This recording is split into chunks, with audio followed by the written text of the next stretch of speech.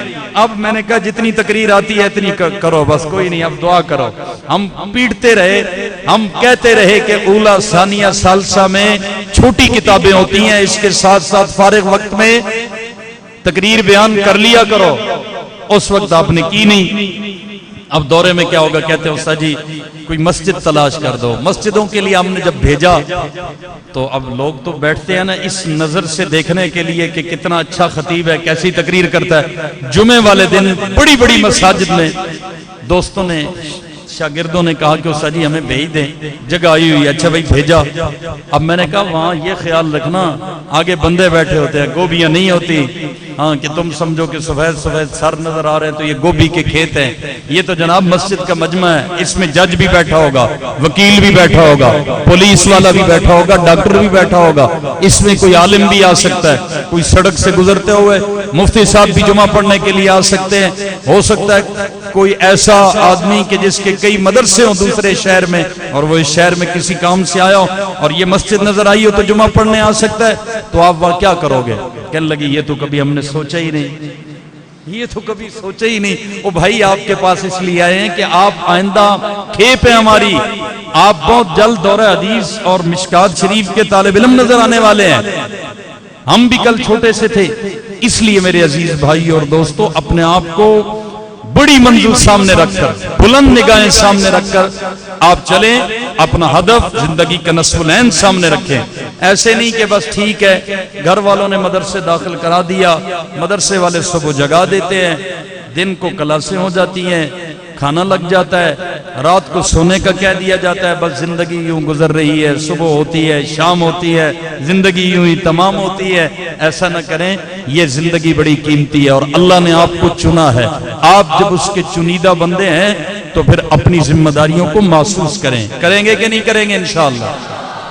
اس لیے ذرا ہمت حوصلے میں آئے۔ میں ابھی بتا رہا تھا، میرے ساتھ ایک دوست آئے کہ لاہور میں طالب علم پڑھنے آتے ہیں تو ان کی نیندیں ہی نہیں ختم ہوتی، چاہے کالج پڑھنے آئیں یا مدرسہ پڑھنے آئیں۔ مجھے یاد ہے میں دیہات سے پڑھنے لاہور آیا تھا، 2-3 مہینے کے اندر اندر لاہور کے ہر بزرگ سے میرا تعلق تھا، ہر لائبریری میں جا چکا تھا، ہر جامعہ میں میرا تعلق تھا، ہر بڑے لکھاری، ہر بڑے خطیب، ہر بڑے عالم کے ساتھ باقاعدہ میرا تعلق تھا۔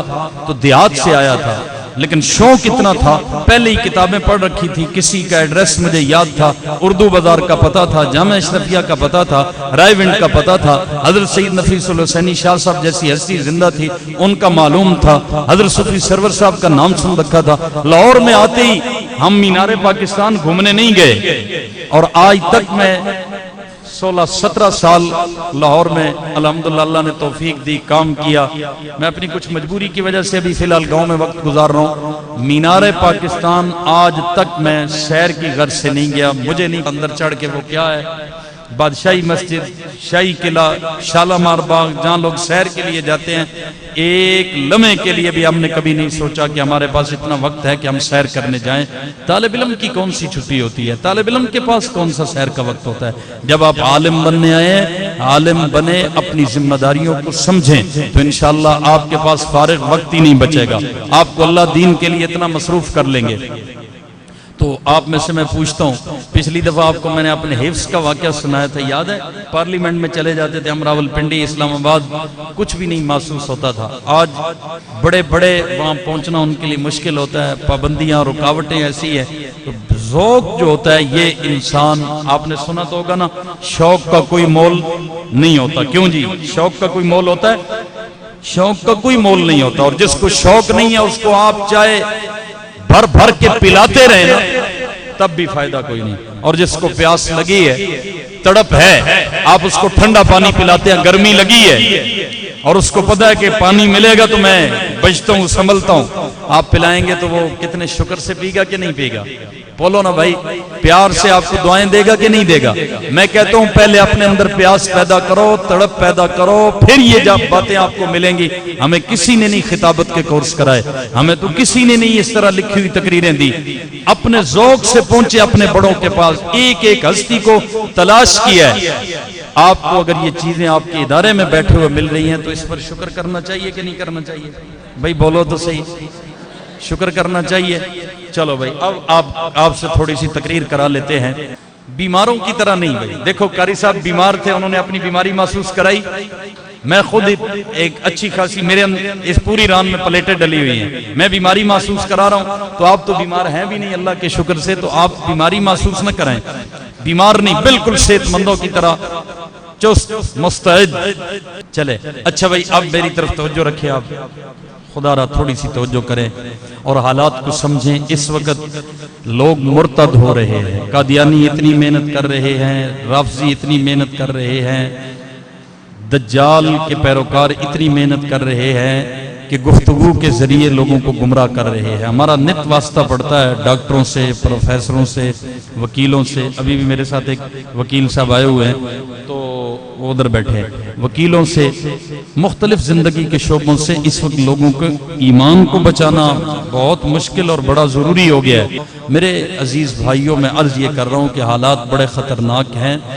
زبان و بیان سیکھیں، ساری اگلی جنگ اس کے ذریعے ہو رہی ہے، کفر اور اسلام کی، باطل کی، حق کی جنگ کا بہت بڑا مارکا اس زبان و بیان کے ذریعے طے ہو رہا ہے۔ سوشل میڈیا پہ جتنے لوگ بیٹھے ہیں اپنا کلپ ریکارڈ کرتے ہیں گمراہی والا اور وہ چلا دیتے ہیں، کیمرے لگائے ہوئے ہیں، بیٹھے ہوئے ہیں، کوئی آگے مجمع نہیں ہے، بس گفتگو ایسی کرتے ہیں کہ اس گفتگو سے پورے ماحول اور معاشرے میں فتنہ اور فساد بپا کر دیتے ہیں۔ اب ہم حق والے ہوتے ہیں، ہمیں آدھا گھنٹہ ملے، پونا گھنٹہ ملے جمعے کے بیان کا، ہمارے سامعین کو پتہ ہی نہیں ہوتا کہ حضرت صاحب کہنا کیا چاہتے ہیں، کس کے حق میں کہہ رہے ہیں اور کس کے رد میں کہہ رہے ہیں، بات کیا سمجھانا چاہتے ہیں۔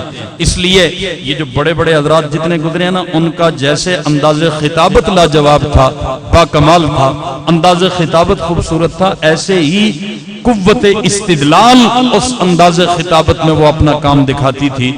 اب بات ہی کوئی نہ ہو، مجھے بتائیں کہ آپ بادام کوٹ رہے ہیں، آپ اخروٹ کو ضرب لگاتے ہیں، اندر سے کچھ بھی نہیں نکلتا، تو یہ تو صرف چھلکا ہوا۔ اصل چھلکا ہوتا ہے یا مغز ہوتا ہے؟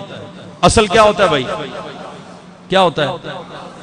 یہ جو ہمارا انداز ہے، اشارات ہیں، الفاظ ہیں، یہ سب چھلکا ہے، اور اندر جو پیغام ہے، دلائل ہیں، وہ مغز ہیں۔ تو چھلکا بھی ہو، مغز بھی ہو۔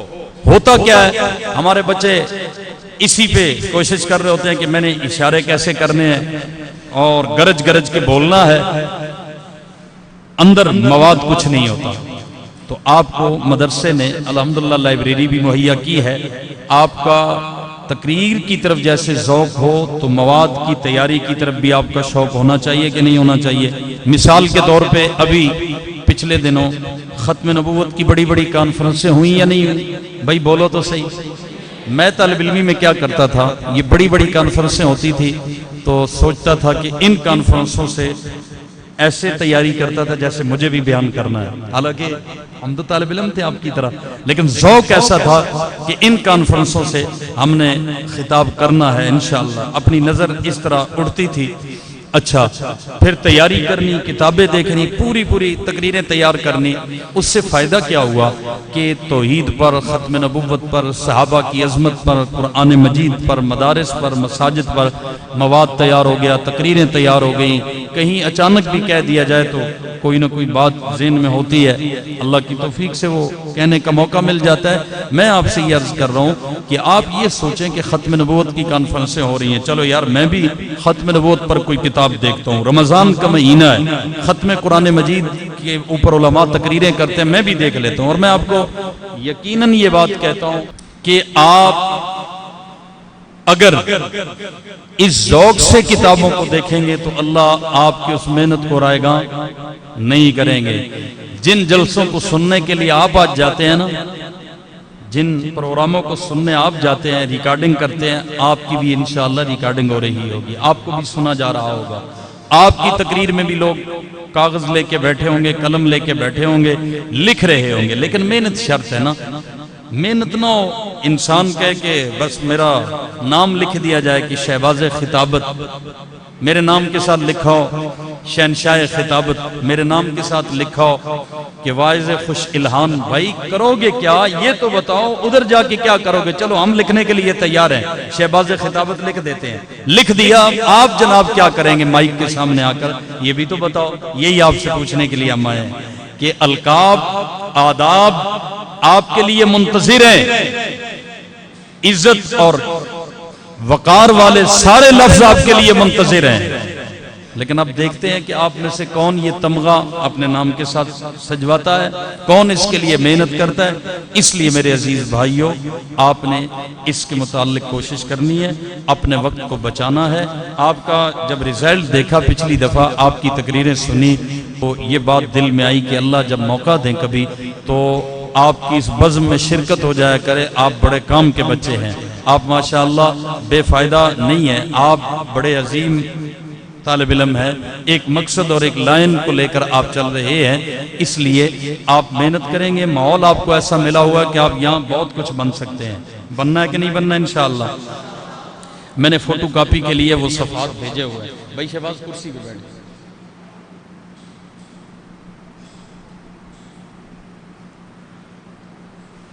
کسی کے نام کے ساتھ کبھی شہباز لگتا ہے کبھی نہیں لگتا، یہ مستقل شہباز ہیں ماشاءاللہ۔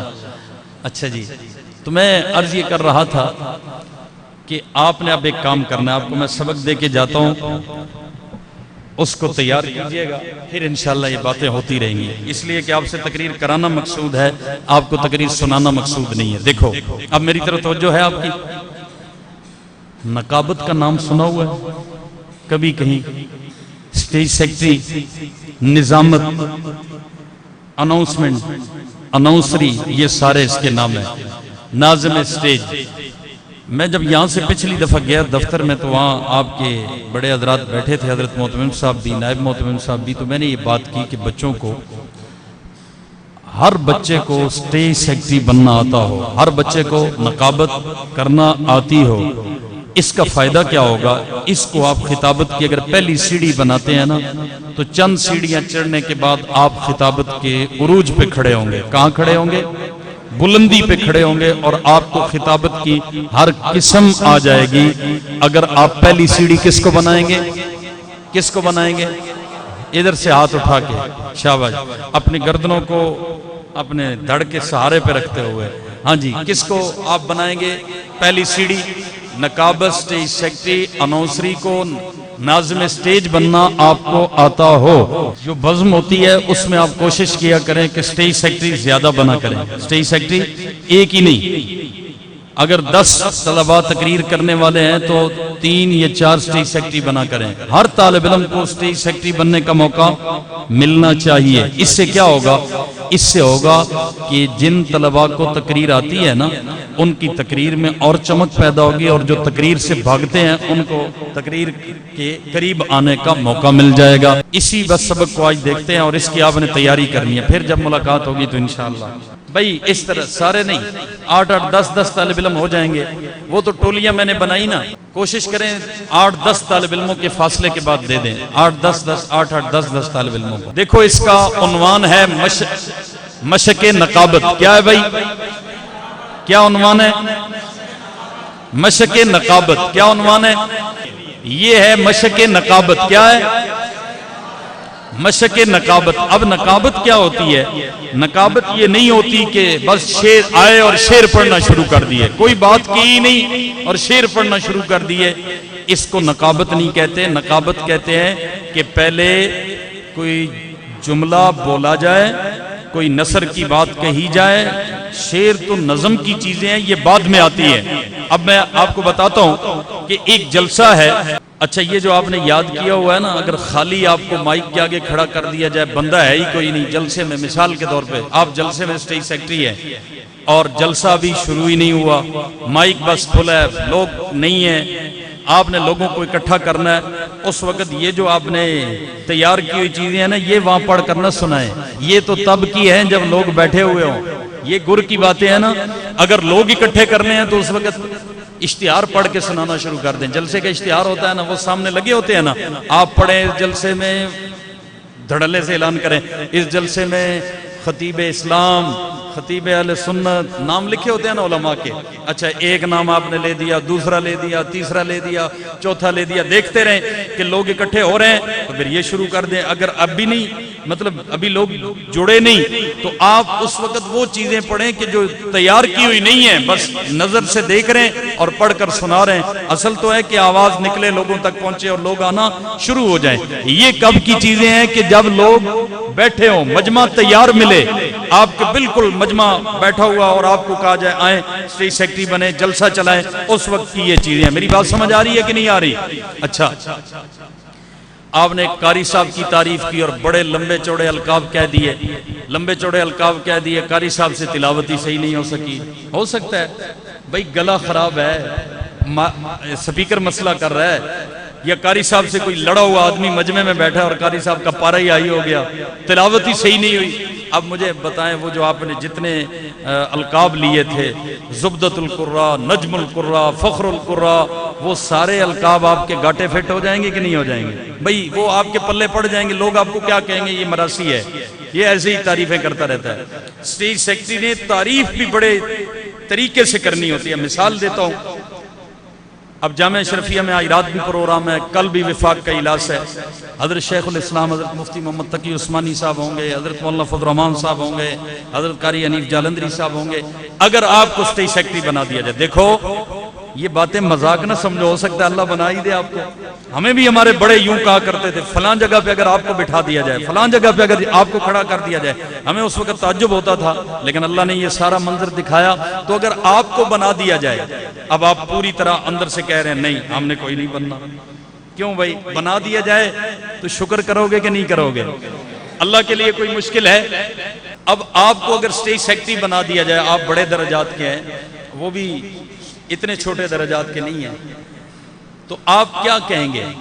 اسٹیج سیکٹری یہ ہے کہ وہ حضرت مفتی محمد تقی عثمانی صاحب کو ان کے پورے علمی قد سے پیش کرے، اور مولانا فضل الرحمان صاحب کا جو علمی اور سیاسی قد ہے، جب وہ اعلان کرے ایسے الفاظ لائے کہ ان کے علمی قد کے مطابق ان کا تعارف کرائے۔ اب اگر کوئی مولانا فضل الرحمان صاحب کو کہہ رہا ہو کہ اب میں دعوت دیتا ہوں مقرر شعلہ بیان حضرت مولانا فضل الرحمان صاحب کو، تو مجمع ہنسے گا کہ نہیں ہنسے گا؟ اب یہ مولانا کے قد کی بات ہے، اب بولو تو صحیح، یہ مولانا کی شخصیت کی اس پہچان کی بات ہے۔ اور حضرت مفتی محمد تقی عثمانی صاحب کے بارے میں کوئی کہے کہ اب میں دعوت دیتا ہوں، بہت اچھا لکھنے والے، حضرت نے کتابیں بھی لکھی ہے نا، تو کوئی کہے کہ بہت اچھا لکھنے والے، بڑے اچھے لکھاری حضرت مولانا مفتی محمد تقی عثمانی صاحب، بتاؤ یہ ان کے علمی قد کی بات ہے؟ بولو۔ اور اگر حضرت مفتی محمد حسن صاحب ہوں لاہور والے، یا اسی طرح حضرت قاری حنیف جالندری صاحب ہوں، اور اگر کوئی ان کے بارے میں کہہ دے کہ اب میں دعوت دیتا ہوں مقرر شیریں بیان حضرت قاری حنیف جالندری صاحب کو، یہ ان کا تعارف ہے صحیح تعارف؟ نہیں ہے نا، لوگ ہنسیں گے۔ اور آپ ایک ایسا جملہ بولیں کہ حضرت قاری صاحب کے لیے کہ شیخ الحدیث، جامعہ خیر المدارس معتمم، جامعہ خیر المدارس، ناظم اعلیٰ وفاق المدارس العربیہ پاکستان، تو اب ان لفظوں سے قاری صاحب کا قد واضح ہوگا کہ نہیں ہوگا؟ جو علمی قد ہے وہ سارا آتا جائے گا سامنے۔ اسٹیج سیکٹری، اچھا درمیان میں اگر آپ نے کسی نعت خان کو دعوت دینی ہے، مثلا ایک بڑے عالم کا بیان ہو چکا، دوسرے بڑے عالم کا بیان ہونے والا ہے، تو درمیان میں نعت خان کو دعوت دینی ہے، تو نعت خان کو آپ کیا شیخ الحدیث بنا کے پیش کریں گے؟ نعت خان کا جو قد ہے وہ بنا کر پیش کریں گے۔ قاری صاحب کی تلاوت کرانی ہے جو ان کا قد ہے۔ میری بات سمجھ رہے ہیں کہ نہیں سمجھ رہے؟ اس لیے یہ تھوڑی سی ذمہ داری اب آپ نے محسوس کرنی ہے تاکہ آپ کو یہ سبق دے دیا جائے۔ ایک قاری کی بہت میں نے تعریف کر دی، میں جب اسٹیج سیکٹری کرتا تھا، قاری صاحب سے تلاوت ہی نہ ہوئی۔ اب یقین جانے لوگ مجھے اتنی ترچھی نظروں سے دیکھ رہے تھے کہ مجھے بالآخر بہانہ بنا کے اسٹیج سے ہی بھاگنا پڑا۔